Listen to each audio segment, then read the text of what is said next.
Müasir Azərbaycan dövlətinin qurucusu, ümumilli lider Heydər Əliyevin anadan olmasının 103-cü il dönümü münasibəti ilə ölkə üzrə keçirilən anım tədbirləri çərçivəsində Süleyman Sani Afundov adına 172 nömrəli tam orta məktəbdə də geniş tədbirlər proqramı təşkil olunub. Məktəbin direktoru Vəfa Bağırovanın rəhbərliyi ilə pedaqoji kollektiv və 2A sinif şagirdləri Fəxri Xiyabanı ziyarət eləyərək Ulu Öndərin məzarı önünə gül dəstələri düzüblər. Əziz xatirəsini ehtiramla yad eləyiblər. Ziyarət zamanı məktəblilərə Heydər Əliyevin Azərbaycan təhsilinin inkişafına göstərdiyi diqqət, gənc nəslin vətənpərvər ruhda formalaşdırılması istiqamətində həyata keçirdiyi siyasət barədə məlumat verilib. Bildirilib ki, ümumilli liderin müəyyənləşdirdiyi dövlətçilik ideyaları bu gün də Azərbaycanın inkişaf yolunda mühüm rol oynayır.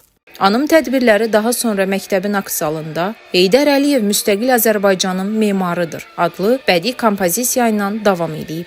Tədbiri giriş sözü ilə açan məktəbin direktoru Vəfa Bağırova Heydər Əliyevin Azərbaycan xalqı və dövlətçiliyi qarşısındakı xidmətlərindən danışaraq qeyd edib ki, Ulu Öndər təhsil hər zaman dövlətin və millətin gələcəyi hesab edib.